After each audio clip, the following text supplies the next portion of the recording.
నెల్లూరు జిల్లా రాపూర్లో మంత్రి ఆనం రామనారాయణ రెడ్డి పర్యటించారు. పెంచలకోన ఆదిలక్ష్మి అమ్మవారి ఆలయ పునర్నిర్మాణానికి శంకుస్థాపన చేశారు. ఆనంకు వేద పండితులు పూర్ణ కుంభంతో స్వాగతం పలికారు. పెంచలకోనను ప్రణాళికబద్ధంగా అభివృద్ధి చేస్తామన్నారు. కూటమి ప్రభుత్వంలో ఆలయాల అభివృద్ధికి పెద్దపీట వేస్తున్నామన్నారు.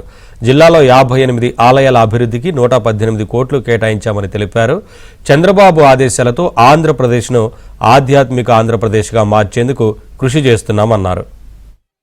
రాపూరు మండలంలోని పెంచలకోన క్షేత్రంలో వెనుసుల లక్ష్మీ నరసింహస్వామి యొక్క ఆలయ ప్రాంగణంలో ఉన్నటువంటి ఆదిలక్ష్మి అమ్మవారి యొక్క ఆలయం గతంలో చిన్నదిగా ఉన్నది. అదేవిధంగా ఈ ఆలయం అటవీ శాఖ అధీనంలోకి పోయిన కొంత స్థలంలో ఉండడం చేత అభివృద్ధి చేయలేకపోయారు.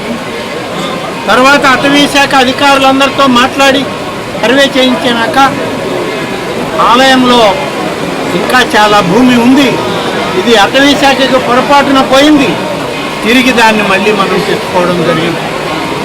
ఈరోజు ఈ కార్యక్రమం ప్రారంభించే సమయంలో అమ్మవారి యొక్క ఆలయం నిర్మాణానికి ఇప్పటికి ఉన్నటువంటి మా అధికారుల అంచనా, మా స్థపతులు, మా అడ్వైజర్లు, మా ఇంజనీరింగ్ సిబ్బంది ఇచ్చినటువంటి ఎస్టిమేషన్ 6,50,00,000 రూపాయలు.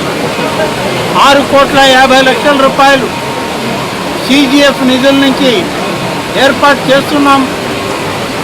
ఆలయ నిధుల నుంచి 2,16,00,000 రూపాయలు ఆలయ నిధుల నుంచి కూడా చెల్లించడం జరుగుతుంది.